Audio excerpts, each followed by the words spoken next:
Good morning students.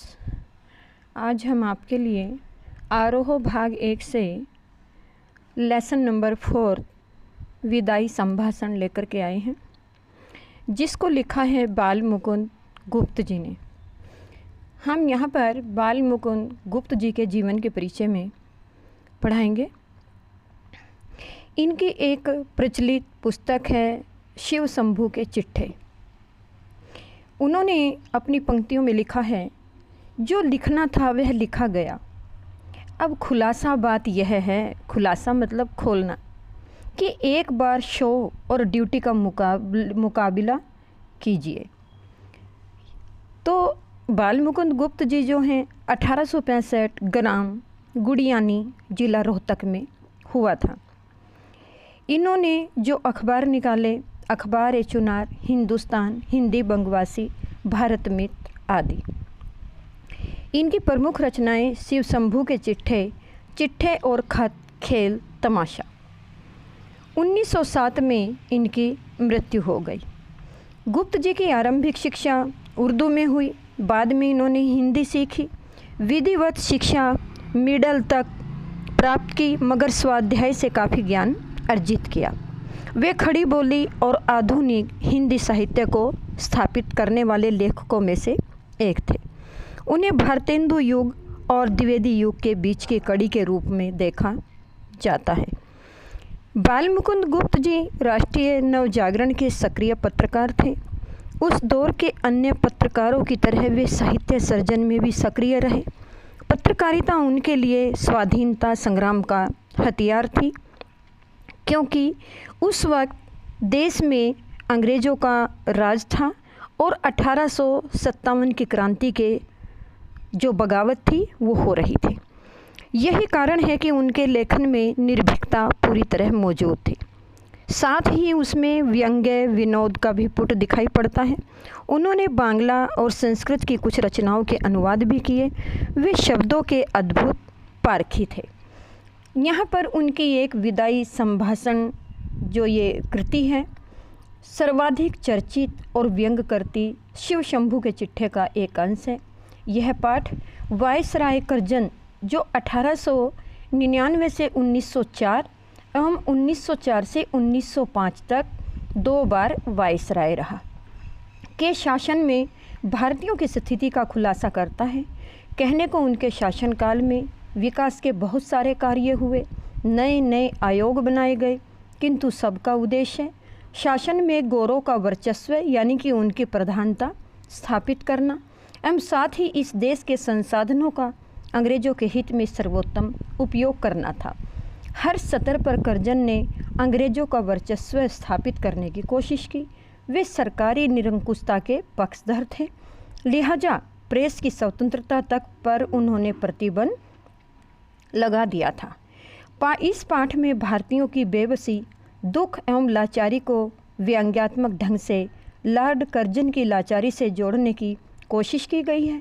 साथ ही यह दिखाने की भी कोशिश की गई है कि शासन के आतताई यानी कि दुख जो निरंकुश होते हैं उस रूप में हर किसी को कष्ट होता है, चाहे वो सामान्य जनता हो या फिर लॉर्ड कर्जन जैसा वायसराय।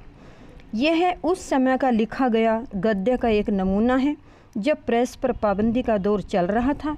ऐसी स्थिति में विनोद प्रियता, चुलबुलापन, संजीदगी, सादगी, नवीन भाषा का प्रयोग एवं रवानगी के साथ साथ यह एक सामूहिक गद्य का भी नमूना है।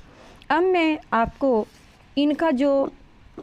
इनकी जो रचना है विदाई संभाषण, उसका सार अपने शब्दों में बता रही हूँ। माय लॉर्ड, अंत को आपने शासनकाल का इस देश में अंत हो गया। यानी कि विदाई संभाषण का जो यहाँ पर पूरी इसको कहानी का सार है वो मैं आपको अपने शब्दों में बता रही हूँ। विदाई संभाषण बाल मुकुंद जी की सुप्रसिद्ध रचना, जैसे मैंने अभी पहले कहा। पाठ में लेखक ने भारत के वायसराय लॉर्ड कर्जन का 2 बार जिक्र किया है। उनका शासनकाल का उल्लेख है। लेखक ने जहाँ लॉर्ड कर्जन के शासनकाल में भारतीयों की दयनीय स्थिति का चित्रण किया है, वहीं लॉर्ड कर्जन की इंग्लैंड वापसी पर भी करारा व्यंग किया है। उन्हें भारत विरोधी नीतियां तैयार करने के लिए लज्जित किया गया था। लेखक ने लॉर्ड कर्जन को संबोधित करते हुए कहा, आप भारत में हमेशा के लिए वायसराय के पद पर बने रहना चाहते हैं, किंतु आपके शासन का अंत हो गया। इसका सीधा अर्थ है आपकी इच्छा से बड़ी भगवान की इच्छा है। आपकी पुनः भारत वापसी पर भारतवासी खुश नहीं थे। वे सदैव आपके जाने की कामना करते थे, किंतु जब आप जा रहे हैं तो उनके मन में आपके प्रति करुणा की भावना जाग गई है। विदाई का समय ही करुणाजनक होता है, चाहे वो मनुष्य समाज हो, पशु पक्षी का समाज हो। विदाई का नाम सुनते ही हर व्यक्ति आत्म विभोर हो जाता है। भले जहाँ के पशु पक्षी तक विदाई का दर्द सहन नहीं करते, वहाँ के मनुष्य तो विदाई का कितना दुख मानते होंगे। लॉर्ड कर्जन के शासन का अंत दुख में हुआ। लॉर्ड कर्जन इसे सुख का खेल समझता रहा। उसे शासन के अधिकांश समय में सुख मिला था, परंतु सारी लीला रचने वाला तो कोई और ही है। मनुष्य तो व्यर्थ में घमंड करता है। दिल्ली दरबार में ईश्वर व महाराज एडवर्ड के बाद उसी का स्थान था। उसकी कुर्सी सोने की थी, उसका हाथी सबसे ऊंचा और आगे चलता था। यह सब कुछ होते हुए भी उसे इंग्लैंड के एक जंगी लाट के सामने नीचा दिखना पड़ा। लॉर्ड कर्जन ने दूसरी बार भारतवर्ष में आकर ऐसी योजनाएं बनाई जिससे अंग्रेज शासन यहाँ सदा के लिए बना रहे, किंतु उसने अपनी करतूतों से यहाँ ऐसी अशांति फैलाई कि उसके बाद आने वाले शासकों का चैन समाप्त हो गया। लॉर्ड कर्जन ने काउंसिल में गैर कानूनी बिल पास करवाकर तथा कन्वोकेशन में अनुचित भाषण देकर अपनी धीरता और गंभीरता समाप्त कर ली। उधर विलायत में उन्होंने इस्तीफा देने की धमकी दे डाली, जिसे स्वीकार कर लिया गया। भारत में अफसरों को उनके इशारों पर नाचना पड़ता था और उन्हीं के इशारों पर देश की शिक्षा को भारी धक्का लगा था। उन्होंने ही बंग देश के विभाजन की योजना बनाई थी, किंतु उनके अपने ही देश में एक सैनिक अधिकारी की नियुक्ति न हो सकी, जिस वजह से उन्हें उस परिणाम स्वरूप इस्तीफा देना पड़ा। लॉर्ड कर्जन की यह दयनीय एवं पतित दशा देखकर भारतवासी अत्यंत दुखी हैं। अब उनका जाना निश्चित है। वे इस समय को कैसे गुजार रहे होंगे वे ही जानते हैं। लेखक का कथन यहाँ पर यह भी कहता है कि बड़े से बड़े निरंकुश और तानाशाह शासकों ने भी अपनी प्रजा की बातों पर ध्यान दिया, किंतु आपने भारतवर्ष में सदा मनमानी की है। आपने सदा आंखें बंद करके शासन चलाया, जो कि अनुचित था।